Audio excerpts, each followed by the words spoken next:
દુઃખદ ઘટના બન્યા બાદ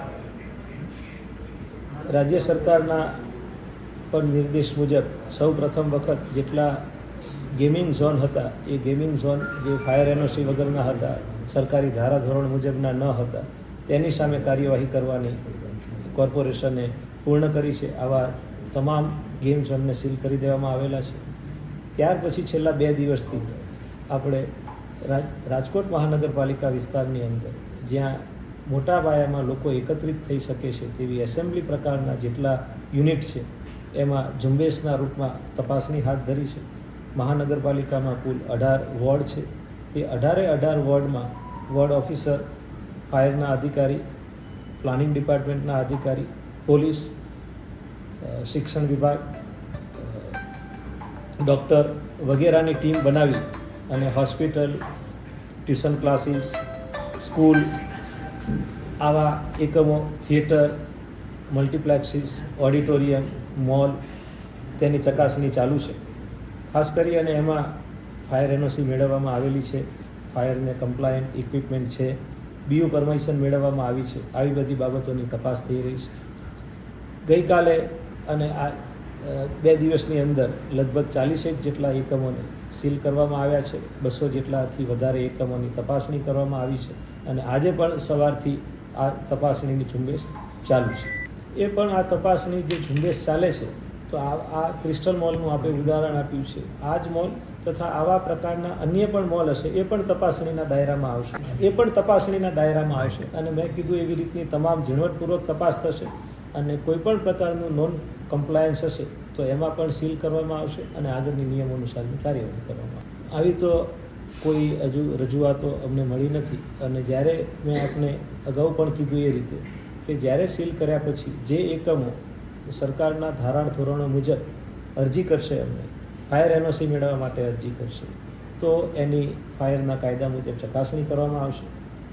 એને ઇક્વિપમેન્ટ બરાબર લગાડેલા છે અને ફાયર કાયદા મુજબ જો એ ફાયર એનઓસી મેળવવાને પાત્ર થશે તો તંત્ર આપવા માટેની એની કોશિશ કરશે. જો નહીં જ થાય તો પછી આગળ કાર્યવાહી થાય અને સીલ ખોલવાનો પ્રશ્ન ઉપસ્થિત થશે. અત્યારે મારા માટે કહેવું થોડુંક વહેલું પણ ગણાશે. એ વખતે તમામ પ્રકારના જે પરિબળો હશે એ ધ્યાને લેવામાં આવશે. જો કરવાનો થાય તો કેવી રીતે એને ફૂલપ્રૂફ બનાવી શકાય, કેવી રીતે બધા જ સલામતીના ઉપાયો યોજી શકાય, આવું બધું એ વખતે વિચારણામાં લઈ અને યોગ્ય નિર્ણય, યોગ્ય સમય લઈ શકાય. કાલે અમે પણ એ મીડિયામાં પ્રસારિત થતા ન્યૂઝ જોયા છે. તપાસની ટીમ જે વિસ્તારમાં કામ થઈ રહી છે જરૂરી જગ્યાએ જશે, ચકાસણી કરશે અને જે રીતે મીડિયામાં પ્રસારિત થયા છે એ મુજબ જો કોઈપણ જાતની પરવાનગી નહીં લીધેલી હોય તેવું માલુમ પડશે તો ચોક્કસ કાર્યવાહી થશે. પેટ્રોલ પંપ માટે એક કાયદાકીય રીતે એવી એક પરિસ્થિતિ ઊભી થઈ કે પેટ્રોલ પંપ એનઓસીના દાયરામાં આવે છે કે કેમ. પેટ્રોલ પંપ માત્ર ફાયર એક્ટ હેઠળ કવર નથી થતા પણ એ ઇન્ડસ્ટ્રીયલ સેફ્ટી એક્ટ હેઠળ પણ કવર થાય છે. 2021માં સરકારે એક એવું જાહેરનામું બહાર પાડેલું હતું કે જે ફાયર એક્ટ હેઠળ જે કવર થતા હોય એવા હેઝાર્ડસ એકમો સામે ફાયર એનઓસીની જરૂરિયાત રહે કે ના રહે. એટલા માટે રજૂઆત કરી અને અમને જણાવ્યું છે કે અમારી પાસે ફાયર સેફ્ટી એક્ટ હેઠળ નહીં તમામ સર્ટિફિકેટો મેળવેલા હતા. એટલે મેળવેલા હતા એટલા માટે અમે એ ચકાસી અને એમને કીધું છે કે હાલ પૂરતું આપણે આ સીલિંગની કાર્યવાહી ન કરીએ.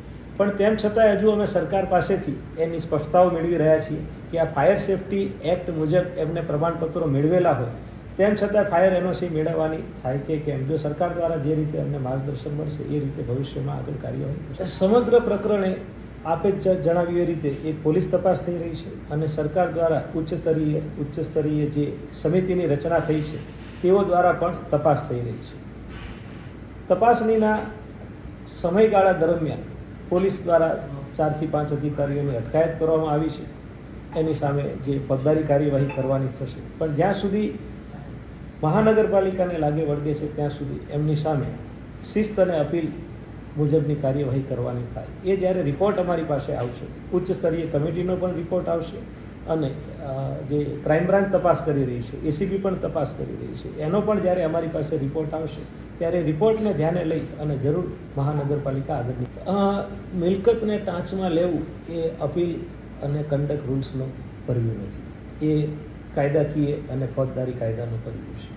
ડિસમિસ કરવામાં આવશે કે કેમ એ કહું તો ટ્રાયલ પહેલાં જજમેન્ટ આપી દીધેલું કહેવાય. એટલે હાલના તબક્કે શું શિક્ષા થાય એ કહેવું એ બિલકુલ અયોગ્ય છે.